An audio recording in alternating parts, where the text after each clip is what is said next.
Inside PressBox is presented by Friedmont Mortgage. Don't make a 30-year mistake by choosing the wrong lender. Go to Friedmont.com now for all of your mortgage needs.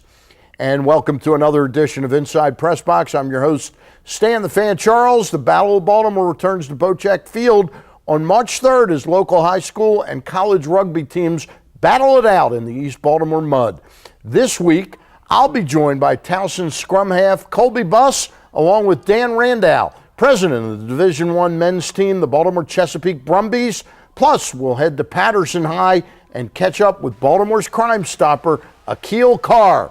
But first, the Baltimore Blast have clinched the regular season title for the Eastern Division, and they're entering the final week of the regular season. And joining me now are Blast president and general manager Kevin Healey and his son, defender Pat Healey. I welcome you both on here. Thank you. Thank you, Stan. You know, you threw me a curveball here, Kevin. I thought I was having midfielder Pat Healey on with you, and now I find out he's been moved to defender. What's that all about? Yeah, last year leading scorer of the team, you thought you were bringing the star player in, and now he's slugging it out in the back. But Danny Kelly, I think, made a move in the initial Milwaukee game out there due to some injuries, some penalties, moved him to the back. He liked what Pat was doing back there, and whatever it takes to win. Well, we were talking off the air. Pat is, and I know he's your son, but he's a heady player. And in a game that moves that fast, a lot of times the guy on defense who comes away with the ball from Segu or the goaltender ends up being kind of the point guard anyway. Absolutely. You're distributing the ball from the back a lot and getting the defense your offense into a proper rhythm. And also defensively, you're the first line that's communicating to everybody and making sure everybody, has their man and it adjusted defensively as it is a quick transition game. Interesting move, a bold move by Danny Kelly. Tell us how you've adapted to it. It's been an adjustment, but I'm trying to just play simple back there, just communicate, defend well, and then when I get my chance to go forward and score some goals, make my runs. Hey, this year you had, 3 new franchises in the league? I know Syracuse, Norfolk, and... That's four. We had Syracuse, Rochester, Norfolk, Wichita. Is it different for you as a player visiting those places? I mean, is the grass, the turf, the turf, or are there nuances to these different arenas you play? Every arena is a little different, glass, boards, there's some different things, turf. But it's fun to go to each city, add new teams, play, in different cities. It's just fun.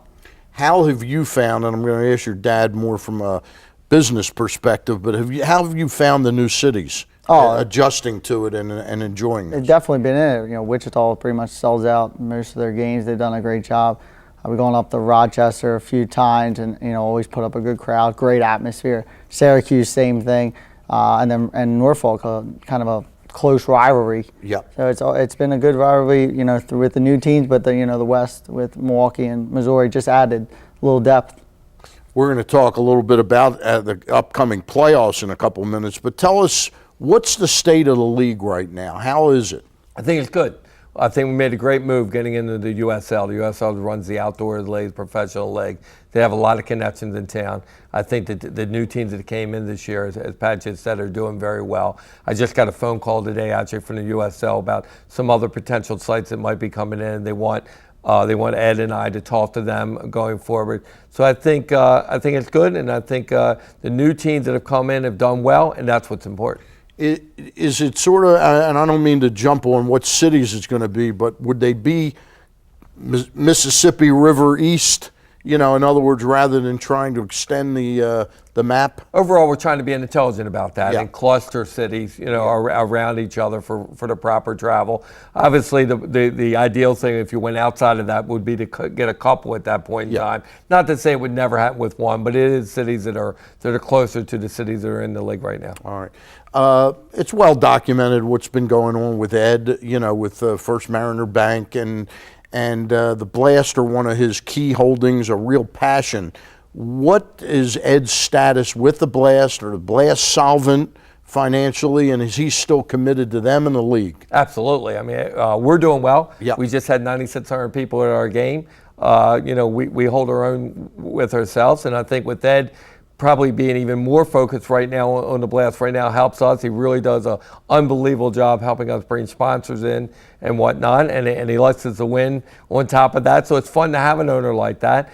Personally, Ed's doing great. I mean, Ed is feeling good about himself, what's going on, and as he says, I'm not retired. Don't worry about that. So I didn't think so. So who knows, he's doing well. He'll probably end up back in the banking business because like they say about the robbers of the banks, that's where the money is. Yeah. And Ed whatever likes, he does, he'll be successful. That's the key. He's a self-made man, and he's done tremendous for himself. And once again, I think he'll be more determined also to show how positive influence the Baltimore Blast can have not only in our community but in building this league.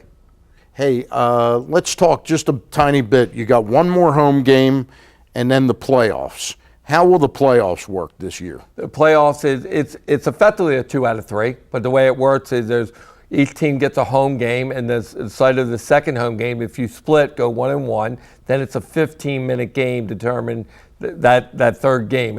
One time it was a golden goal, but now we're going to play a 15-minute period to determine that third game. So that's the way the initial round will go and the final. So we're going to play either Rochester or Syracuse. Hasn't been decided yet. It's going down to the wire. On the other side, Missouri is playing Milwaukee, and the winners will meet for the championship. You want Missouri to knock off Milwaukee, or you're okay with either way? You're okay. They're both very good teams, and with a lot of offensive firepower. And whoever we got. We just want to be there. Hey, Kevin, we were talking before the show.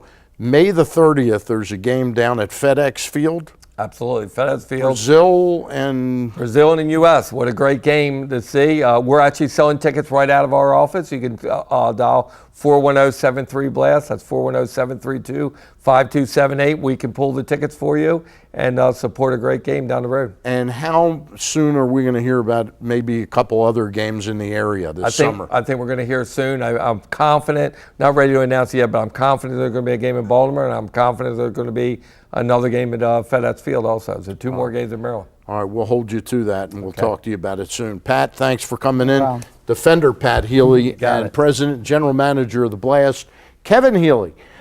Stay tuned. Up next, we're going to move to rugby. We're going to talk Baltimore rugby. Don't go away. Maroon PR is the leading sports and entertainment PR and marketing firm in the region. Now more than ever, they're a full-service firm that can handle all of your public relations, branding, and marketing needs. Visit maroonpr.com to learn more.